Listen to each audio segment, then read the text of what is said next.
వీళ్ళు ఒడ్డుకు వచ్చారని చూడండి, అక్కడ ఎంత సీన్ ఎంత బ్రహ్మాండంగా ఉందంటేనండి, అలా మన కళ్ళ ముందు అలా ఊహించుకుంటే ఆ పడవను లాగితే వీళ్ళు ఒడ్డుకు వచ్చేటప్పటికి ఒడ్డు దగ్గర ఏముందో తెలుసా? నిప్పుల మీద కొన్ని చేపలు రొట్టె ఉందంట. యేసయ్య ఎవరి కోసం చేపలు రొట్టెలు? ఎవరి కోసం? పేతురు తన శిష్యుల కోసం ప్రభు వంట వండుతున్నాడు అక్కడ. హల్లెలూయా, దేవునికి స్తోత్రం. చప్పట్లు కొట్టి దేవుని మహిమపడతాం. వీళ్ళు ఒడ్డుకి చేరేటప్పటికీ తన శిష్యుల కోసం, తన బిడ్డల కోసం యేసయ్య వంట వండుతున్నాడు, చేపలు రొట్టె. ప్రభువుకు తెలుసు రాత్రి అంతా వీళ్ళేం తినలేదు, వీళ్ళు ఆకలితో ఉన్నారు. అమ్మా, నీ స్థితిగతులేంటో నీ ప్రభువుకు తెలుసు. నువ్వు ఇప్పుడు ఎలా, ఏ పరిస్థితులు ఉన్నావో నీ ప్రభువుకి తెలుసు. నీకేమి కావాలో నీ ప్రభువుకి తెలుసు. అనుగ్రహించడానికి ఆయన సిద్ధంగా ఉన్నాడు. నీ సమస్యకు, నీ పరిస్థితికి కావలసిందేదో ఆయన సిద్ధపరిచి ఉన్నాడు. ఎప్పుడైతే ఆయన ప్రభువు సుమి అని గ్రహించి, ప్రభువు అక్కడ ఉన్నాడని గ్రహించి ప్రభువుకి దగ్గర అవుతావో, ఒడ్డుకి చేరతావో, నీ కావలసిందేదో అది ప్రభువు అక్కడ సిద్ధపరిచి ఉన్నాడు. దేవునికి స్తోత్రం.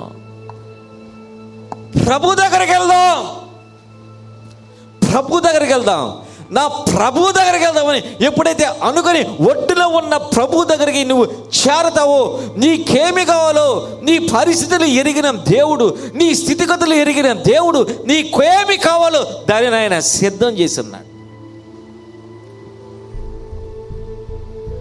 ఆయన దగ్గరకు ప్రయాసపడి భారం వస్తున్న సమస్త చెరులారా నా యొద్దకు రండి. మీ ప్రయాసకి సొల్యూషన్ నా దగ్గర ఉంది. దేవునికి స్తోత్రం. నా దగ్గరికి రండి. నా దగ్గరకు వచ్చినప్పుడు మీ ప్రయాసకి, మీ దుఃఖానికి, మీ వేదనకి, మీ సుగ్గికి, మీ అవమానానికి పరిష్కారం నా దగ్గర ఉంది. ప్రభు దగ్గర మనకన్నిటి పరిష్కారానికి, మన ప్రతి సమస్యకి పరిష్కారం ఆయన దగ్గర. ఆయన సిద్ధపరిచి ఉన్నాడు. నీ బాధ, నీ కన్నీరు, నీ వేదన, నీ దుఃఖం, నీ ప్రయాసం సమస్తము ఎరిగిన దేవుడు నీ ప్రభు సిద్ధంగా ఉంది అక్కడ. ప్రభు దగ్గర నీ అనారోగ్యానికి స్వస్థత అక్కడ సిద్ధంగా ఉంది. నీ ఆర్థికమైన ఇబ్బందులకి సమృద్ధి అక్కడ సిద్ధంగా ఉంది. నీ దగ్గర ఏమీ లేదో అది ఆయన నీ కోసం ఏర్పాటు చేసి ఉన్నాడు. నీ సంతోషానికి పరిష్కారం సిద్ధంగా ఉంది, ఇక్కడ ఉంది. నీ భవిష్యత్తుకి ఇక్కడ ఉంది.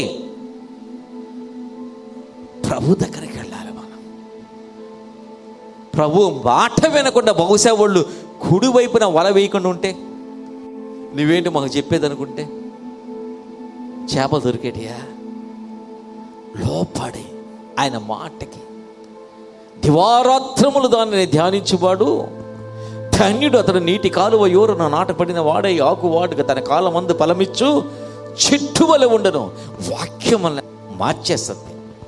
దేవుని మాటలు మనల్ని మార్చేస్తాయి.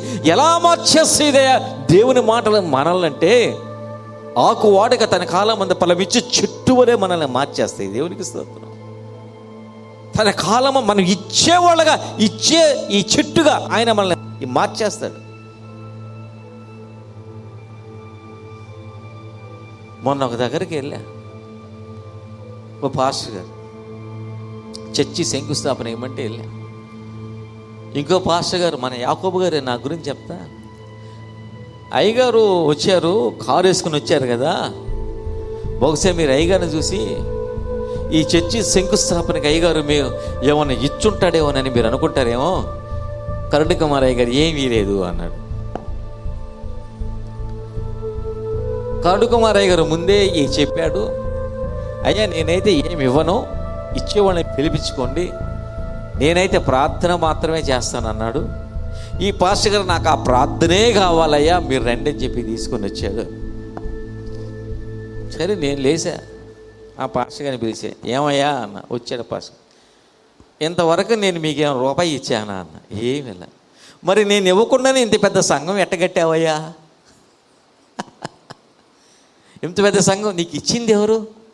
యేసయ్య. హల్లెలూయా, యేసయ్య. మనుష్యులు మనకి ఇవ్వాల్సిన అవసరం లేదు.